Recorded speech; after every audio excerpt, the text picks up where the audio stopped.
Hello students, how are you all, welcome back. हम लोग last time discuss कर रहे थे लिमिटिंग रिएजेंट के बारे में और मैंने आपको बता दिया था कि कोई भी केमिकल इक्वेशन है, मान लीजिए उसमें दो रिएक्टेंट्स प्रेजेंट हैं, तो जरूरी नहीं है कि दोनों इक्वल अमाउंट में प्रेजेंट होंगे। एक कम अमाउंट में हो सकता है, ज़्यादा अमाउंट में होगा। कम अमाउंट वाले को हमने बोला था लिमिटिंग रिएजेंट, और जो एक्सेस में प्रेजेंट होता है उसको क्या बोल दिया जाता है, एक्सेस रिएजेंट। अब देखिए आपके पास न्यूमेरिकल्स किस टाइप के आते हैं लिमिटिंग रिएजेंट से रिलेटेड। मान लीजिए मैंने एक इक्वेशन लिखी, इंपॉर्टेंट न्यूमेरिकल है, ये एक बार पूछा भी गया है एग्जाम में। एक इक्वेशन मैंने लिख रखी है यहाँ पे, twice of A plus thrice of B gives 4 times of C plus 5 times of D. A B C and D reactants of products हैं, ठीक है। इनके स्टोइकियोमेट्रिक कोफिशिएंट्स आपको गिवन है 2, 3, 4 एंड 5। नंबर ऑफ मोल्स ए के दे रखे हैं आपको 10, नंबर ऑफ मोल्स बी के आपको दे रखे हैं 10, और आपसे पूछा गया है कि आपको आइडेंटिफाई करना है विच ऑफ द फॉलोइंग ए और बी में से लिमिटिंग रिएजेंट कौन है, ये फाइंड करना है। और दूसरा, कितने मोल्स यहाँ पे सी के हैं, कितने मोल्स यहाँ पे डी के हैं, वो भी आपको फाइंड करना है। देखिए अब एक बहुत सिंपल सी बात है, मैं आपको यहाँ पे टॉपिक पढ़ा रही हूँ लिमिटिंग रिएजेंट, इसलिए आपको यहाँ पे पता है कि मैं यहाँ पे लिमिटिंग रिएजेंट का ही न्यूमेरिकल कर रही हूँ, ठीक है। लेकिन इतनी सारी आपके पास केमिकल इक्वेशंस होती हैं, क्या हमने कभी उनके अंदर लिमिटिंग रिएजेंट का जिक्र किया है? क्या हम कभी सोचते हैं कि इसके अंदर कोई रिएजेंट या कोई रिएक्टेंट कैसा होगा, लिमिटिंग रिएजेंट भी होगा? नहीं सोचते। तो देखिए वैसे तो आपको यहाँ पे बोला गया है कि लिमिटिंग रिएजेंट फाइंड कीजिए, लेकिन जरूरी तो नहीं है ना हर इक्वेशन में कोई लिमिटिंग रिएजेंट होता ही हो।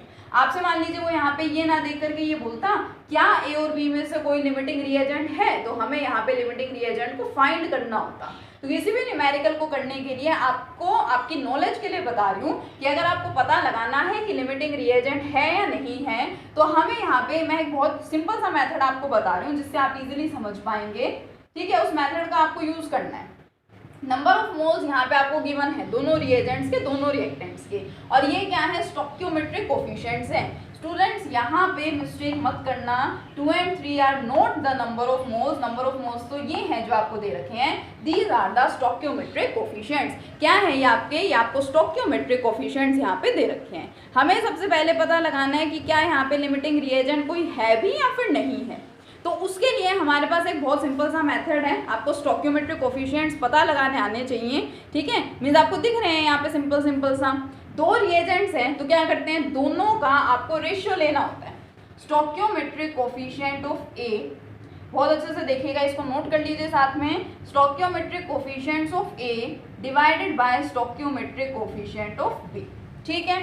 और ए का फाइंड कीजिए number of moles of A divided by number of moles of B.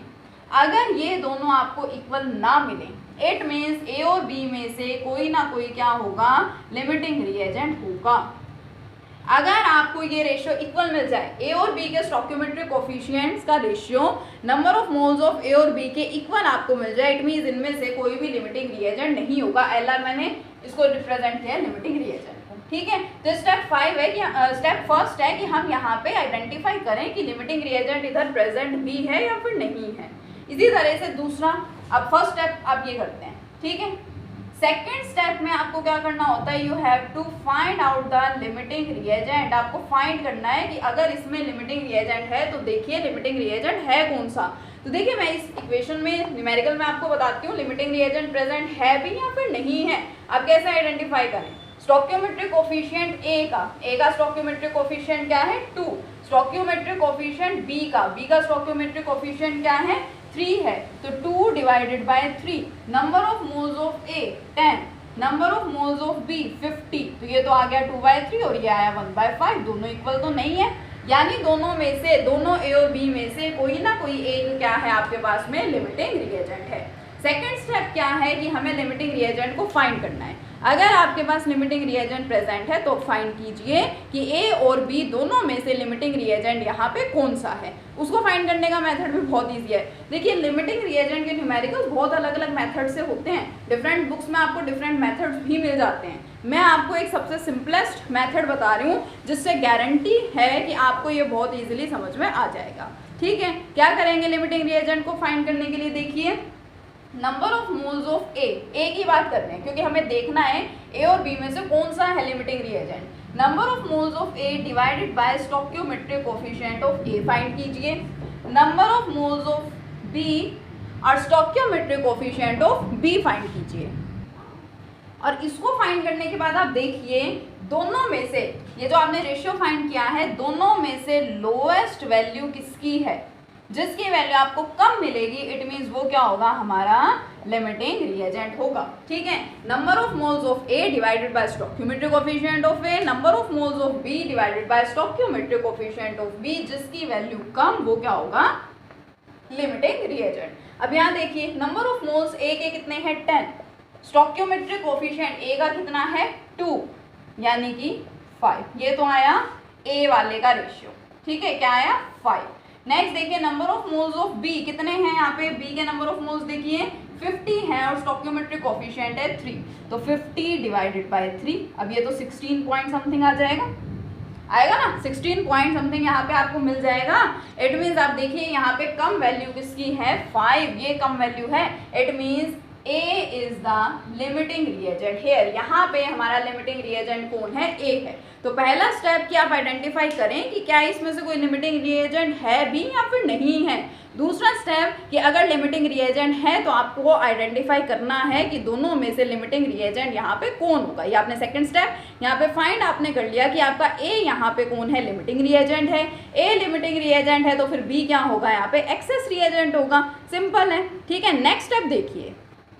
अब देखिए आपका थर्ड स्टेप क्या कहता है? थर्ड स्टेप कहता है कि आपने पता लगा लिया कि ए आपका लिमिटिंग रिएजेंट है, और मैंने आपको लास्ट वीडियो में बता दिया था कि जो लिमिटिंग रिएजेंट है वही डिसाइड करता है कि प्रोडक्ट कितना बनेगा।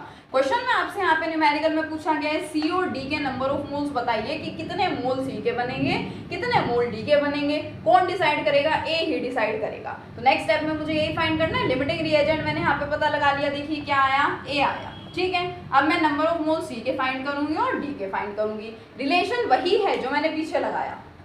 क्या था? देखिए number of moles of A divided by stoichiometric coefficient of A equal to C के मुझे फाइंड करना है number of moles of C divided by stoichiometric coefficient of C. इतना सा काम कर दीजिए बस। नंबर ऑफ मोल्स ए के कितने हैं? 10। स्टोइकियोमेट्रिक कोफिशिएंट कितना था?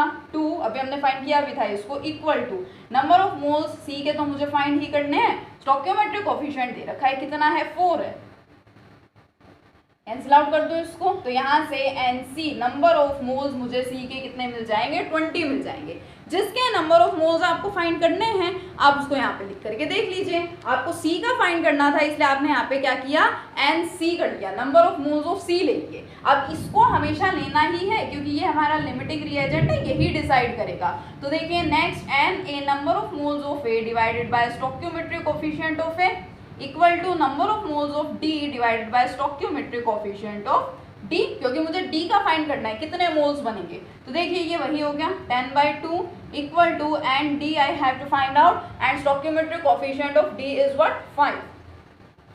सॉल्व कर लीजिए। तो यहाँ से नंबर ऑफ मोल्स डी के मुझे कितने मिल गए? 25। तो कितने मोल्स सी के मिले आपको? देखिए यहाँ पे आपको सी के मिले हैं 20 मोल्स और डी के आपको मिले हैं 25 मोल्स। किसने डिसाइड किया? हमारे लिमिटिंग रिएजेंट। तो बहुत सिंपल सा मेथड होता है फाइंड आउट करने का। ठीक है, ये तो क्या है? ये एक टाइप का है जहां आपको नंबर ऑफ मोल्स गिवन है। कुछ क्वेश्चंस में, कुछ न्यूमेरिकल्स में क्या होता है, आपको नंबर ऑफ मोल नहीं दे रखे होते हैं। आपको क्या दे रखा होता है? आपको मास दे रखा होता है कि ए बी हैं, इनके आपको मासेस गिवन हो सकते हैं। ठीक है, तो देखिए एक मैं उस टाइप का आपको बताती हूँ, उसमें आपको किस तरह से सोल्व करना होगा। ठीक है, देखिए जैसे यहाँ पे आपको दे रखा है, आपको बोला गया है 20 gram of calcium carbonate reacts with 20 gram of HCl। ठीक है, क्या कर रहा है? 20 ग्राम कैल्शियम कार्बोनेट 20 ग्राम HCl के साथ यहाँ पे रिएक्ट कर रहे हैं। ठीक है, डिफरेंट प्रोडक्ट्स बन रहे हैं। किसी का भी आपसे पूछा जा सकता है कि बताइए कार्बन डाइऑक्साइड कितना अमाउंट में आपको मिला है। ठीक है, मीन्स आपको वेट या मास फाइंड करना है कार्बन डाइऑक्साइड का या जिसका भी आपसे फाइंड करवाएं। तो सबसे पहले what we have to do, we have to balance the chemical equation. अब केमिकल इक्वेशन को बैलेंस कीजिए। बैलेंस है, ठीक है, बैलेंस गिवन है तो ठीक है, नहीं गिवन है तो उसको पहले क्या करेंगे? बैलेंस करेंगे। मुझे आइडेंटिफाई करना है ए और बी। मान लीजिए मैं इसको ए और बी बोल रहे हो, नहीं भी बोल रहे हो तो आप इनको लेके चल सकते हैं, कैल्शियम कार्बोनेट और HCl। इनमें से मुझे फाइंड करना है कि मेरा लिमिटिंग रिएजेंट कौन है। तो मैं वही मेथड अप्लाई करती हूँ। क्या?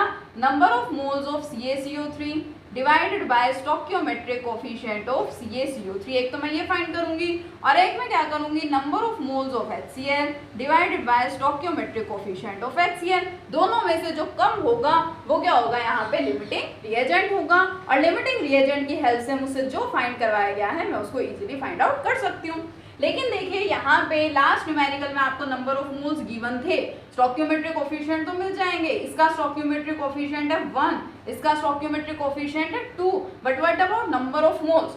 नंबर ऑफ मोल्स का हमारे पास फॉर्मूला होता है, number of moles is equal to given mass divided by molar mass. पढ़ा है हमने, तो फाइंड कर दीजिए। गिवन मास कैल्शियम कार्बोनेट का कितना है, 20 है, और उसका मोलर मास कितना होता है, 100 होता है। लिख देंगे यहाँ पे, अगर आपको नहीं पता है तो फाइंड कर लेंगे। कैल्शियम का मास कितना होता है, ठीक है, कैल्शियम का मास 40 प्लस कार्बन का मास 12 प्लस 3 ऑक्सीजन एटम्स का मास कितना हो गया, 48।